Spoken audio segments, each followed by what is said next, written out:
الحمد لله رب العالمين والعاقبة للمتقين والصلاة والسلام على خاتم الأنبياء والمرسلين وعلى آله وأصحابه أجمعين أما بعد أعوذ بالله من الشيطان الرجيم بسم الله الرحمن الرحيم كل نفس ذائقة الموت ونبلوكم بالشر والخير فتنة وإلينا ترجعون صدق الله العظيم. قال نبينا صلى الله عليه وسلم يبعث كل عبد على ما مات عليه أو كما قال صلى الله عليه وسلم. கணியத்திற்குரிய அல்லாஹ்வின் நல்லடியார்களே, அல்லாஹ் தஆலா தன்னுடைய திருமறையிலே சொல்லி காட்டுவான், குல்லு நஃப்ஸின் தாயிகத்துல் மௌத், ஒவ்வொரு ஆன்மாவும் மரணத்தை சுவைத்தே தீரும். வனபுலூக்கும் பிஷ்ஷர்ரி வல் கைரி ஃபித்னா, அதை சோதிக்கும் வண்ணம் நாம் துன்பங்களை கொண்டும் இன்பங்களை கொண்டும் சோதிப்போம். வயிலைனா துர்ஜஊன், எல்லோரும் நம் பக்கமே மீண்டு வருவார்கள் என்று அல்லாஹ் சொல்றார். எல்லோரும் ஒரு நாள் என்ன செய்ய போகிறோம்? மரணிக்க போகிறோம், இந்த உலகை விட்டு செல்ல போகிறோம். எப்படி வாழ்ந்தோமோ அப்படி மரணிப்போம், எப்படி மரணித்தோமோ அப்படியே எழுப்பப்படுவோம். பெருமானார் ஸல்லல்லாஹு அலைஹி வஸல்லம் சொன்னார்கள், யுபஅஸு குல்லு அப்தின், ஒவ்வொரு அடியானும் மனிதனும் அலா மா மாத அலைஹி, எப்படி மௌத்தானானோ அப்படி எழுப்பப்படுவான் கபரில் இருந்து. வல் முஃமின் அலா ஈமானிஹி, ஒரு மூமின் ஈமானோடும், வல் முனாஃபிக், நயவஞ்சகன், அவன் எந்த நயவஞ்சகத்தின் மீது மரணித்தானோ அதன்படியும். அப்போ பாவம் செய்தவன் பாவம் செய்த நிலையிலேயே எழுப்பப்படுவானா என்றால், மதுபானம் அருந்தியவன் மதுபானம் அருந்திய நிலையிலே எழுப்பப்படுவானா? விபச்சாரம் செய்கின்ற மனிதன் அவன் மரணிக்கிற போது எப்படி மரணிக்கிறானோ, எந்த நிலையிலே எந்த செயலை செய்த வண்ணம் மரணிக்கிறானோ, அவன் விபச்சாரம் செய்த நிலையிலேயே அவன் எழுப்பப்படுவானா என்றால் இல்லை. அந்த பாவத்துக்கான தண்டனையை அனுபவித்த நிலையிலேயே எழுப்பப்படுவான். சுதைசி ரஹ்மத்துல்லாஹி அலைஹி, சுத்தையி ரஹ்மத்துல்லாஹி அலைஹி அவங்க சொல்லுவாங்க, எந்த மனிதன் அனாதைகளுடைய பொருளை அநியாயமாக சாப்பிடுகிறானோ, அல்லாஹ்வே குர்ஆன்ல சொல்லுவான், இன்னல்லதீன யஅகுலூன அம்வாலல் யதாமா குல்மன், அநியாயமாக அனாதைகளுடைய பொருளை அவன் சாப்பிடுகிறானோ அவன் நெருப்பை சாப்பிடுகிறான். அவனுடைய வயிற்றுக்காக அந்த சாப்பிடக்கூடிய சாப்பாட்டுக்கு அது உணவல்ல, அது நெருப்பு என்று அல்லாஹ் சொல்லுவான். இவங்க சொல்றாங்க, ஒரு அனாதையினுடைய பொருளை அநியாயமாக ஒருவன் சாப்பிட்டு விட்டால் கியாமத்துடைய நாளிலே அவன் எப்படி எழுப்பப்படுவான் என்றால், நரகத்தினுடைய ஜுவாலை அவனுடைய வாயிலிருந்தும் அவனுடைய காதுகளிலிருந்தும் அவனுடைய கண்களிலிருந்தும் அந்த நரக நெருப்பின் ஜுவாலை வந்து கொண்டே இருக்கும். இதை பார்க்கிற மக்கள் தெரிந்து கொள்வார்கள், அறிந்து கொள்வார்கள், இவன் அனாதைகளின் பொருளை அநியாயமாக சாப்பிட்டவன். அப்ப எந்த நிலையிலே மரணிக்கிறோமோ அந்த நிலையிலே தான் எழுப்பப்படுவோம் கபரில் இருந்து. நாம் எந்த பாவத்தை உலகத்தில் செய்து கொண்டிருக்கிறோமோ அந்த பாவத்துக்கான தண்டனையை அனுபவித்தவர்களாக நம்முடைய மரணத்தை அழகானதாக, நம்முடைய முடிவை ஹுஸ்னுல் ஹாத்திமா என்று சொல்லக்கூடிய அழகான மரணமாக நாம் ஆக்கிக் கொள்ள வேண்டும். சஹாபாக்கள், நல்லோர்கள், ஆலிம்கள் எல்லோரும் அப்படித்தான் தங்களுடைய மௌத்தை அழகானதாக ஆக்கிக் கொள்வதற்கு எவ்வளவோ முயற்சி செய்திருக்கிறார்கள். ஏனென்றால் அப்போதுதான் அந்த அழகிய நிலையிலேயே நாம் எழுப்பப்படுவோம் என்பதனால. உஹதுடைய யுத்தம் யுத்தம் நடந்து கொண்டிருக்கிற போது ஒரு செய்தி பரவுகிறது. முனாஃபிக்குகள் பரவி விடுகிறார்கள். என்னன்னு சொன்னா, பெருமானார் ஸல்லல்லாஹு அலைஹி வஸல்லம் அவர்கள் மரணித்து விட்டார்கள். பெருமானார் மரணித்து விட்டார்கள் என்ற ஒரு பொய்யான ஒரு செய்தியை மக்களுக்கு மத்தியிலே பரப்பி விடுகிறார்கள் முனாஃபிக்குகள். இந்த நேரத்தில் அனஸ் இப்னு நதுர், யார் இவங்க? அனஸ் இப்னு மாலிக், பெருமானார் ஸல்லல்லாஹு அலைஹி வஸல்லம் அவர்களுக்கு பணிவிடை செய்த அனஸ் இப்னு மாலிக்குடைய மாமா அனஸ் இப்னு நதுர் ரலியல்லாஹு அன்ஹுமா. இவங்க வர்றாங்க யாரிடத்துல? உமர் இப்னு கத்தாப், தல்ஹா இப்னு உபைதுல்லாஹ் ரலியல்லாஹு தஆலா அன்ஹுமா, இந்த ரெண்டு சஹாபாக்கள் இன்னும் முஹாஜிர்கள் அன்சாரி தோழர்கள் இருக்கக்கூடிய அந்த இடத்துக்கு வந்து, இங்க என்ன உட்கார்ந்து இருக்கிறீர்கள் என்று கேட்டாங்க. இங்கே என்ன உட்கார்ந்து இருக்கிறீர்கள்? பெருமானார் ஸல்லல்லாஹு அலைஹி வஸல்லம் அவர்கள் மரணித்து விட்டதாக செய்தி பரவுகிறது. நபிக்கு பின்னால் இந்த உலகத்திலே நமக்கு என்ன வாழ்க்கை வேண்டி இருக்கிறது, என்ன உட்கார்ந்து இருக்கிறீர்கள் என்று கேட்டார்கள். என்ன உட்கார்ந்து இருக்கிறீர்கள்? நபிக்கு பிறகு இங்கே வாழ வேண்டிய என்ன அவசியம் வந்தது? கோமம், எழுந்திருங்கள். பெருமானார் ஸல்லல்லாஹு அலைஹி வஸல்லம் அவர்கள் எப்படி மரணித்தார்கள் அப்படி மௌத்தாக வேண்டும், வாங்க எந்திரிங்கன்னு சொல்லிட்டு கூட்டத்தை நோக்கி சென்றவர்கள் போர் செய்தார்கள், போர் செய்தார்கள், போர் செய்தார்கள், ஷஹீதாகி போனார்கள். ஷஹீதாயிட்டாங்க அல்லாஹ்வுடைய பாதையில. நமக்கு எல்லா விஷயங்களுக்கும் முன்மாதிரியாக இருக்கக்கூடியவர்கள் சஹாபாக்கள். நம்முடைய மரணம் அல்லாஹ்வுடைய பாதையில இருக்க வேண்டும். கேவலமான முறையில நம்முடைய மரணம் ஆகிவிடக் கூடாது. கேவலமானவர்களை பார்க்க செல்கிறோம் என்பதற்காக நம்முடைய மரணம் ஆகிவிடக் கூடாது. கேடுகட்ட கூத்தாடிகளை பார்க்க போகிறோம் என்பதற்காக நம்முடைய மரணம் ஆகிவிடக் கூடாது. நம்முடைய மரணம் அல்லாஹ்வுக்காக, அல்லாஹ்வுடைய ரசூலுக்காக, இந்த தீனுக்காக, இந்த தீனுடைய இஸ்லாத்துக்காக நம்முடைய மரணம் ஆக வேண்டுமே தவிர கேடுகட்ட நிலையிலே நம்முடைய மரணம் ஆகிவிடக் கூடாது. அனஸ் இப்னு மாலிக் ரலியல்லாஹு தஆலா அன்ஹு சொல்வாங்க, நாங்கள் அனஸ் இப்னு நதுரை ரலியல்லாஹு தஆலா அன்ஹு அவர்களை அன்றைய நாளில் பெற்றுக்கொண்டோம். 70 காயங்கள் அல்லாஹ்வுடைய பாதையில். அவருடைய உடலிலே எத்தனை காயங்கள்? உடலில் 70 காயங்கள். யாரு தெரியுமா கண்டுபிடித்தார்? இதான் அனஸ் இப்னு மாலிக் என்று. அனஸ் இப்னு மாலிக் ரலியல்லாஹு தஆலா அன்ஹு அவர்களுடைய சகோதரி தான் அவருடைய விரலுடைய நுனியை வைத்து கண்டுபிடித்தார்கள். விரல் நுனி, பனானா, பனானா என்று சொல்வார்களே, இந்த கோடுகள் விரல் நுனிகளை வைத்து என்ன செஞ்சாங்க? அவருடைய சகோதரி தான் அனஸ் இப்னு நதுரை கண்டெடுத்தார்கள். இப்படி இருந்தாங்க சஹாபாக்கள். ஏன்? தாங்கள் எப்படி மரணிக்கிறோமோ அப்படித்தான் எழுப்பப்படுவோம். இப்ப எப்படி மரணிக்கிறார்களோ அந்த நிலையிலே, அந்த பாவத்துக்கான தண்டனையை அனுபவித்த நிலையிலே எழுப்பப்படுவார்கள்.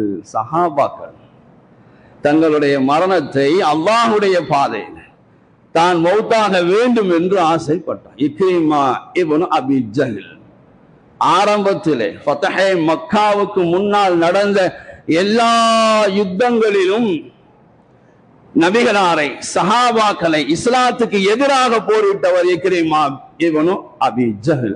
அபி ஜஹல் யாரு தெரியுமா? இஸ்லாத்துக்கு மிக பயங்கரமான எதிரி. கடைசி வரை ஈமான் இல்லாமலேயே மரணித்தவன். இவனுடைய மகன் தான் இக்ரிமா ரலியல்லாஹு அன்ஹு. ஃபத்ஹே மக்காவுக்கு முன்னாடி வரை ரலியல்லாஹு அன்ஹு இல்லை. ஃபத்ஹே மக்காவிலே ஓடி போயிட்டாரு, ஊரை விட்டே ஓடி போயிட்டாரு. அதற்கு பிறகு உண்மை அறிந்து இஸ்லாத்தின் பால் தன்னை இணைத்துக் கொண்ட அவர், தன்னை இஸ்லாத்தின் பால் இணைத்துக் கொண்ட அவர் எப்படி மரணித்தார் தெரியுமா? தன்னுடைய மௌத்தை எப்படி ஆக்கி கொண்டார் தெரியுமா? நாமளும் துவா செய்யணும். ஒவ்வொரு நாளும் நம்முடைய துவாவிலே, யா அல்லாஹ் என்னை உன் பாதையில் மரணிக்க செய்வாயாக. ஒவ்வொரு நாளும் அல்லாஹ்விடத்திலே நாம துவா செய்து கொண்டே இருக்க வேண்டும். யா அல்லாஹ் என்னை ஷஹீதாக மரணிக்க செய். என்னுடைய மரணத்தை மற்றவர்களுக்கு முன்மாதிரியாக ஆக்கிவை. என்னுடைய மரணத்தை கேவலமானதாக ஆக்கிவிடாதே, மோசமானதாக ஆக்கிவிடாதே. கலிமாவோடு மரணிக்கக்கூடிய வாக்கியத்தை கொடு என்று நாம கையேந்தி துவா செய்கிற போதெல்லாம் நாம் இப்படி துவா செய்யணும். அபூபக்கர் சித்திக் ரலியல்லாஹு தஆலா அன்ஹு அவர்கள் இக்ரிமா ரலியல்லாஹு அன்ஹு அவர்களை பல இடங்களுக்கு அமீராக ஆக்கியிருந்தார்கள். எப்படி இருந்தவர் எப்படி மாறி போனார் தெரியுமா? குர்ஆனை எடுத்து முத்தமிடுவார்கள், அழுவார்கள். ஃபத்ஹே மக்காவுக்கு முன்னாடி வரை இஸ்லாத்துக்கு எதிரி, அந்த அழைப்பிதழுக்கு எதிரி. ஆனால் ஃபத்ஹே மக்காவுக்கு பின்னால் குர்ஆனை எடுத்து முத்தமிடுகிறார்கள், அழுகிறார்கள். அழுதுட்டே அவங்க சொல்லுவாங்களாம், கலாமு ரப்பி, கலாமு ரப்பி, என்னுடைய ரப்புடைய பேச்சு இது, இது என்னுடைய ரப்புடைய கலாம் இது என்று சொல்லி சொல்லி அழுவார்களாம். எப்படி இருந்தவர்கள்? நபிகளாரை, சஹாபாக்களை, இஸ்லாத்தை எதிர்த்தவர் அவர். அபூஜகளுடைய மகன் அவர். இஸ்லாத்தை ஏற்றுக்கொள்வதற்காக வேண்டி அவர் ஆரம்பத்தில் ஓடி போயிட்டு திரும்ப வருகிற போது இக்ரிமா வருகிறார். யாரும் எதுவும் பேசக்கூடாது என்று சொன்னார்கள். சஹாபாக்களை பார்த்து பெருமானார் ஸல்லல்லாஹு அலைஹி வஸல்லம் அவருடைய தந்தையை பற்றிய எந்த விஷயத்தையும் முன்னால் பேசக்கூடாது என்று சொல்லியிருந்தார். இவர்தான் யர்மூக்குடைய யுத்தம் யாருடைய தலைமையில? காலித் இப்னு வலீத் ரலியல்லாஹு தஆலா அன்ஹு, சைஃபுல்லாஹ், அல்லாஹ்வுடைய வாள் என்று சொல்லக்கூடிய பெயரை பெற்ற அவருடைய அந்த தலைமையிலே நடந்த யர்மூக் யுத்தம். அந்த யுத்தம் நடக்கிற போது இக்ரிமா ரலியல்லாஹு அன்ஹு சொன்னாங்க, நான் நபியோடு பல இடங்களிலே போரிட்டு இருக்கிறேன், நபிக்கு எதிராக பல இடங்களிலே நபிக்கு எதிராக நான் போரிட்டு இருக்கிறேன். அப்படிப்பட்ட நான், யர்மூக்ல சொல்றாங்க, அப்படிப்பட்ட நான் இன்றைய தினம் ஓடி போவேனா? பாத்திலே இருக்கும் போது நபியை எதிர்த்து போரிட்ட நான் ஹக்கிலே இருக்கிறேன், உண்மையான இஸ்லாத்திலே இருக்கிறேன், நான் இப்போது ஓடி போவேனா? யார் இந்த யுத்தத்திலே ஷஹீதாகுவதற்கு என்னோடு பையத் செய்கிறார்கள், ஒப்பந்தம் செய்கிறார்கள் என்று கேட்டாங்க. ஒப்பந்தம் செய்தார்கள். அவருடைய மாமாவும் சில சஹாபாக்களும். யாரிடத்துல? எவர் இஸ்லாத்துக்கு எதிராக இருந்தாரோ அவரிடத்துல. என்னாச்சு? யர்மூக் யுத்தத்திலே ஷஹீதாகி போனார். எப்படி தெரியுமா? எப்படி தெரியுமா ஷஹீதானார்கள்? காயம் அதிகமாயிடுச்சு, உடம்புல காயம், அதிகமான காயம். போர் களத்தில் அவ்வளவு உக்கிரமாக போரிட்டதின் விளைவாக தாகம், தண்ணீர் தாகம். தண்ணீர் வேண்டும் என்று தண்ணீர் வேண்டும் என்று கேட்கிறார்கள். தண்ணீர் கொண்டு வந்து கொடுக்கப்படுகிறது. பக்கத்திலே ஒருவர் தண்ணீர் வேண்டும் என்கிறார். இக்ரிமா ரலியல்லாஹு அன்ஹு அவருக்கு தண்ணீர் கொடுங்கள் என்று சொன்னார். எப்படி இருந்தவர் எப்படி மாறி போனார், தன்னுடைய வாழ்க்கையை எப்படி ஆக்கி கொண்டார், தன்னுடைய மரணத்தை ஷஹீதாக ஆக்கி கொண்டார். சொன்னாங்க, அவருக்கு தண்ணி கொடுங்க. அங்கே தண்ணியை எடுத்துட்டு போனா அதுக்கு பக்கத்துல இன்னொருவர் அவருக்கு தண்ணி கொடுங்கன்னு சொன்னாங்க. அங்க தண்ணியை கொண்டு போனா அவ கொண்டு போறதுக்குள்ள அவரு மரணிச்சுட்டாரு. சரி, இவருக்காக தண்ணீர் கொடுப்போம், இவர்கிட்ட திரும்ப வந்தா இவரும் மௌத்தாயிட்டாரு. இக்ரிமா ரலியல்லாஹு அன்ஹு அவங்களுக்கு போய் தண்ணி கொடுக்கலான்னு அங்க போனா அந்த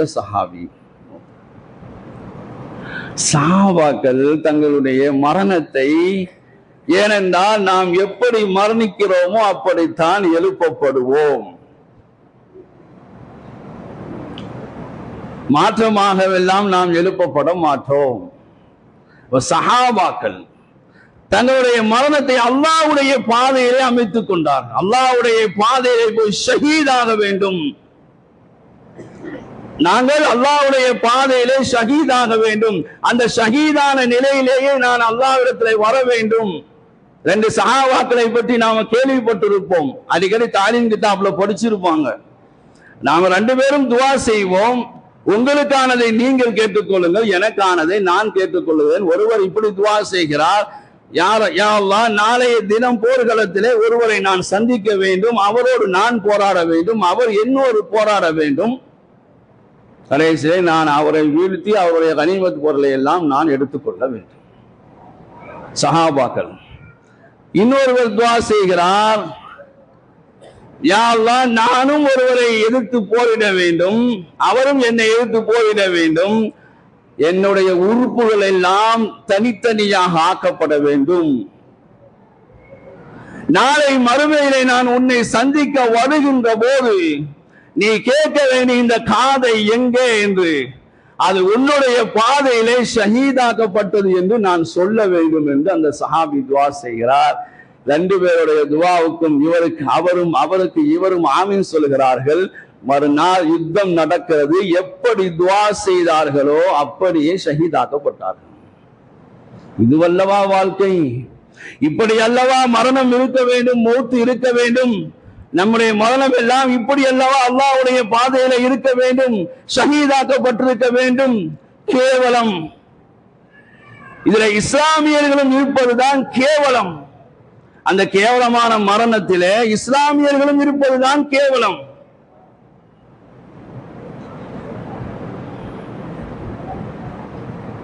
மிகப்பெரிய கேவலம். கேட்டால் சாமியை பார்க்க வந்தவர்களாம். எவ்வளவு பெரிய அயோக்கியத்தனமான இஸ்லாமிய அடையாளத்தை மேலே வைத்துக் கொண்டு வார்த்தை, என்ன வார்த்தை வருகிறது? இப்படிப்பட்ட வார்த்தை ஒரு மூமினான ஆண் பெண்ணுடைய நாவிலிருந்து வரலாமா? இது குஃப்ர் இல்லையா? இது ஷிர்க் இல்லையா? நீ இஸ்லாத்தை விட்டு வெளியே போய்விடவில்லையா? உமைர் இப்னு அபி வக்காஸ் இன்னைக்கு இளைஞர்களுக்கெல்லாம் ஒரு பாடம். சின்ன வயசு புள்ள, 16 வயசை கூட கடக்காத ஒரு சஹாபி உமைர் இப்னு அபி வக்காஸ். பத்ர் யுத்தத்திலே பெருமானார் ஸல்லல்லாஹு அலைஹி வஸல்லம் அவர்கள் படைகளை எல்லாம் சரி செய்வார்கள். சரி செய்துட்டு வருகின்ற போது இந்த உமைர் இப்னு அபி வக்காஸை நீங்க வீட்டுக்கு போங்கன்றாங்க. நீங்க வீட்டுக்கு போங்க. சிறு வயசு பிள்ளை, அவரு அழுதுகிட்டே அனுமதி கேட்கிறாரு. எதுக்குங்க? எதுக்கு? காசு கொடுண்டு வாப்பா கிட்ட கண்டதையும் தின்பதற்கு அல்ல, போதை பொருளை உட்கொள்வதற்கு அனுமதி கேட்கல. என்று கேட்கிறாரு. போரிலே கலந்து கொள்வதற்கு அழுது கொண்டே அனுமதி கேட்கிறார்கள். யார் இடத்துல? பெருமானார் ஸல்லல்லாஹு அலைஹி வஸல்லம் அவரிடத்துல. அதற்கு முன்னாடி நடந்த ஒரு காட்சியை ஸஅத் ரலியல்லாஹு தஆலா அன்ஹு சொல்வாங்க. நான் உமைர் இப்னு அபி வக்காஸை ஆகிய என்னுடைய சகோதரனை நான் பார்த்தேன். பெருமானார் ஸல்லல்லாஹு அலைஹி வஸல்லம் அவர்கள் அந்த யுத்தத்தில் நின்று கொண்டிருக்கக்கூடிய சஹாபாக்களை எல்லாம் ஒரு பார்வையிட வருகின்ற அந்த நேரத்திலே உமைர் இப்னு அபி வக்காஸ் படையிலே மறைந்து மறைந்து மறைந்து போய் கொண்டிருந்தார். நான் கூப்பிட்டு கேட்டேன், என்னப்பா உனக்கு என்ன ஆச்சு சகோதரரே, உனக்கு என்ன ஆச்சு? என்னை பெருமானார் ஸல்லல்லாஹு அலைஹி வஸல்லம் அவர்கள் பார்த்து விட்டால். என்ன சொன்னாங்க? என்னை பெருமானார் பார்த்து விட்டால், என்னுடைய சின்ன அதாவது 16 வயசுக்கு கீழ் உள்ள ஒரு பையன் என்று சொல்லி என்னை எங்கே திருப்பி அனுப்பி விடுவார்களோ என்று நான் மறைந்து மறைந்து நிற்கிறேன் என்று சொன்னான். சொல்லிட்டு அவர் சொன்ன வார்த்தை என்ன தெரியுமா? நான் அல்லாஹ்வுடைய பாதையிலே செல்வதற்கு விரும்புகிறேன், ஷஹீதாகுவதை விரும்புகிறேன் என்று அவர் சொன்னார். அல்லாஹ்வுடைய பாதையிலே போரிட்டு ஷஹீதாகுவதை விரும்புகிறேன். அவர்தான் பத்ர் யுத்தத்திலே சிறிய வயதிலே ஷஹீதான சஹாபி உமைர் இப்னு அபி வக்காஸ். இந்த பேரே நிறைய பேருக்கு தெரியாது. அவர் எதுக்காக அனுமதி கேட்கல? தேவையில்லாத விஷயங்களுக்கெல்லாம் அனுமதி கேட்கல. அல்லாஹ்வுடைய பாதையிலே தான் என்ன செய்ய வேண்டும்? ஷஹீதாக வேண்டும். அதே நிலையிலே நாளை மறுமையிலே அல்லாஹ்வுக்கு முன்னால் நான் என்ன செய்யணும்? எழுப்பப்பட்டு வர வேண்டும். சஹாபாக்கள் தானே நமக்கு முன்மாதிரி. கூத்தாடிகள் நமக்கு முன்மாதிரியா? கூத்தாடிகள் நமக்கு முன்மாதிரியா? இவர்களை பார்க்க செல்கிறோம் என்று நம்முடைய உயிரை விடுகிறோமே இவர்களுக்காக. இதுதான் நமக்கு அல்லாஹ் கொடுத்த அந்த அமானிதமான அந்த உயிரை இப்படித்தான் போக வைக்க வேண்டுமா? கொஞ்சம் சிந்திச்சு பார்க்கணும், கொஞ்சம் நாம யோசனை பண்ணி பார்க்கணும், கொஞ்சம் கவலைப்படணும், மக்களுக்காக துஆவும் செய்யணும். உமைர் இப்னு அபி வக்காஸ், உமைர் இப்னு ஹுமாம் ரலியல்லாஹு அன்ஹு, இவங்க யார் தெரியுமா? அன்சாரிகளில் பத்ர் யுத்தத்திலே முதலாக ஷஹீதானவர்கள். இவர்தான் அன்சாரிகளில் முதலாவதாக போர் நடந்து கொண்டிருக்கும் போதே ஷஹீதான சஹாபி உமைர் இப்னு ஹுமாம். அனஸ் ரலியல்லாஹு தஆலா அன்ஹு சொல்வாங்க, உமைர் இப்னு ஹுமாம் அந்த ஷஹீதாக்கப்பட்ட அந்த வரலாறு, பெருமானார் ஸல்லல்லாஹு அலைஹி வஸல்லம் அவர்களும் சஹாபாக்களும் அந்த பத்ர் களத்துக்கு வந்துட்டாங்க, முஷ்ரிகீன்களும் வந்துட்டாங்க. பெருமானார் ஸல்லல்லாஹு அலைஹி வஸல்லம் அவர்கள் சொன்னார்கள், உங்களிலிருந்து யாரும் எதற்காகவும் முன்னேறி செல்லக்கூடாது, நான் உங்களுக்கு முன்னால் போய்கொண்டே இருப்பேன். பெருமானார் ஸல்லல்லாஹு அலைஹி வஸல்லம் அவர்கள் போக போக அவங்க எல்லாரும் பின்னாடியே போகணும். பெருமானார் ஸல்லல்லாஹு அலைஹி வஸல்லம் ஒரு சந்தர்ப்பத்திலே சொன்னாங்க, விரையுங்கள் சொர்க்கத்தின் பக்கம், கூமு இலா ஜன்னதி அர்துஹா ஸமாவாத்து வல் அர்த். எப்படி சொன்னாங்க? சொர்க்கத்தின் பால் விரையுங்கள், சொர்க்கத்துக்காக எழுந்திருத்து சொல்லுங்கள், அதனுடைய அகலம் நீளம் எவ்வளவு தெரியுமா? வானத்துக்கும் பூமிக்கும் மத்தியிலே உள்ளது அப்படின்னு சொல்லி பெருமானார் ஸல்லல்லாஹு அலைஹி வஸல்லம் சொன்னபோது அரபியர்கள் சந்தோஷத்தின் மிகுதியால் ஒரு காரியம் மிகப்பெரிய காரியம் என்றால் அதற்கு இப்படிப்பட்ட வார்த்தையை சொல்வார்கள், பஹ் பஹ் என்று சொல்லுவாங்க. அந்த வார்த்தையை தான் இந்த சஹாபி சொன்னார், உமைர் இப்னு ஹுமாம் ரலியல்லாஹு தஆலா. பெருமானார் ஸல்லல்லாஹு அலைஹி வஸல்லமே கேட்டாங்க, எதற்காக இந்த பஹ் பஹ் என்ற வார்த்தையை நீங்கள் சொன்னீர்கள் என்று. யா ரசூலல்லாஹ், நீங்க சொன்னீங்களா இல்லையா? கூமு இலா ஜன்னத், சொர்க்கத்தின் பால் நீங்க என்ன செய்யுங்க? விரைந்து செல்லுங்கள், அதனுடைய அகலம் வானம் பூமிக்கு மத்தியில இருக்கும் என்று சொன்னீர்களே, அந்த சொர்க்கவாதிகளின் நானும் ஆக வேண்டும் என்ற ஆதரவு வைத்துதான் அந்த வார்த்தையை நான் சொன்னேன். எப்படி வாழ்ந்திருக்கிறாங்க! இந்த மாதிரியான வரலாறுகளை படித்து இவர்களை போல வாழ வேண்டும் இல்லையா? சாப் என்ன செஞ்சாங்க தெரியுமா? பெருமானார் ஸல்லல்லாஹு அலைஹி வஸல்லம் இந்த வார்த்தையை சொல்லிட்டு போர்க்களத்தை நிற்கிறார்கள். அவர்கள் என்ன பிரம்மாண்டமானதையா சாப்பிட்டு இருப்பார்கள்? பேரித்தம்பழம் தான் பெரும்பாலும். அவருடைய அம்பினுடைய கூட்டுக்குள்ளே கொஞ்சம் பேரித்தம்பழத்தை வைத்திருந்தான். அதை எடுத்து அந்த சஹாபி அதை எடுத்து சாப்பிட்றாங்க. அந்த போர் நடந்து கொண்டு இருக்கிற அந்த நேரத்தில் சாப்பிட்டு கொண்டு இருக்கும் போதே அவருக்கு என்ன மாதிரியான எண்ணம் வந்துடுச்சு? இதை சாப்பிடுகின்ற வரை நான் உயிரோடு இருந்தால், எப்படி இதை சாப்பிட்டு முடிக்கும் வரை நான் உயிரோடு இருந்தால் அது ரொம்ப நேரம் உயிரோடு இருந்த மாதிரி ஆகிருமேன்னு யோசிக்கிறாங்க. கொஞ்சம் குறுகிய நேரம் அந்த பேரித்தம்பழத்தை சாப்பிடுவதற்கு எவ்வளவு நேரம் ஆகிடும்? அப்படியே என்ன செஞ்சாங்க? அந்த பேரித்தம்பழ பையை தூக்கி எரிந்து விட்டு எந்த சொர்க்கத்தின் பக்கம் பெருமானார் ஸல்லல்லாஹு அலைஹி வஸல்லம் விரைந்து செல்லுங்கள் என்று சொன்னார்களோ அந்த போர்க்களத்துக்குள்ளே நுழைந்து போரிட்டு ஷஹீதாகி போனார்கள் உமைர் இப்னு ஹுமாம் ரலியல்லாஹு அன்ஹு.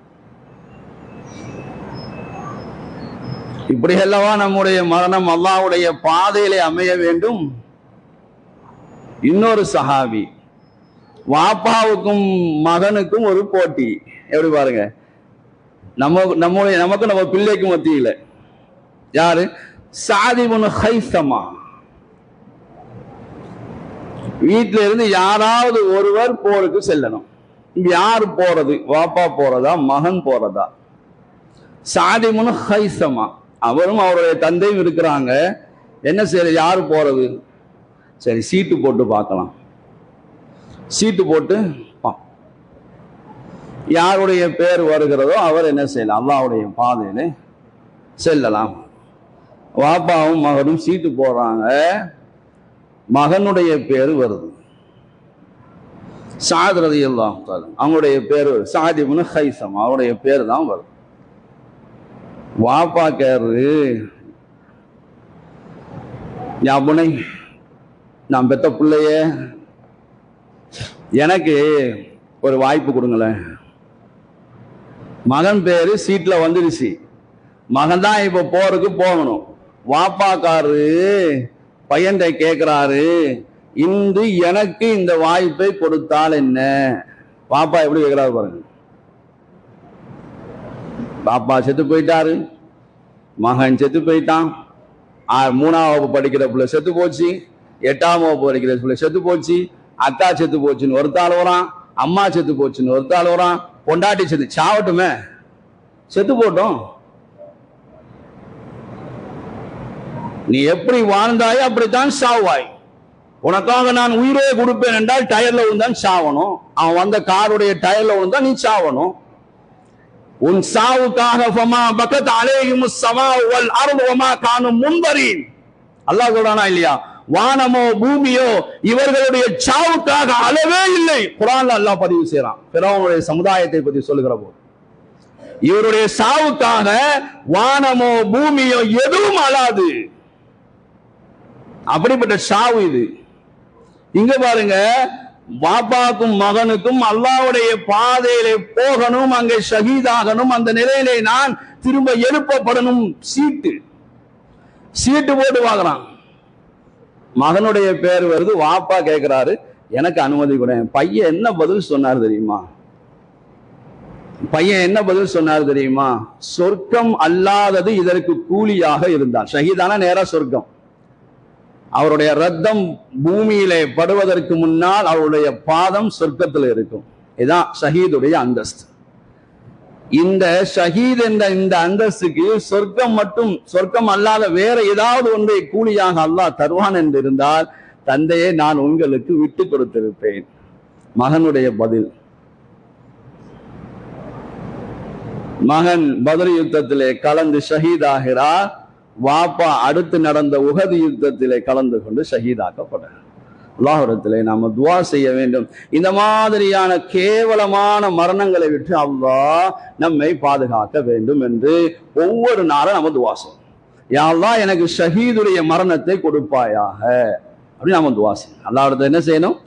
யா அல்லாஹ், யாரெல்லாம் 3 தடவை சொர்க்கத்தை கேட்கிறாங்களோ சொர்க்கம் கொடுக்கப்படும். யாரெல்லாம் 3 தடவை நரகத்தை விட்டு பாதுகாப்பு தேடுறாங்களோ நரகத்தை விட்டு பாதுகாப்பு கிடைக்கும். யார் கேட்டுக்கொண்டே இருக்கிறார், யா அல்லாஹ் நான் உன்னுடைய பாதையிலே மரணிக்க வேண்டும், யா அல்லாஹ் நான் உன்னுடைய பாதையிலே மரணிக்க வேண்டும் என்று கேட்டுக்கொண்டே இருக்கிறாரோ அவருக்கும் அல்லாஹ் தஆலா ஷஹீதுடைய அந்தஸ்தை கொடுக்கிறான். நமக்கும் அல்லாஹ் தஆலா ஷஹீதுடைய அந்தஸ்தை தருவானாக.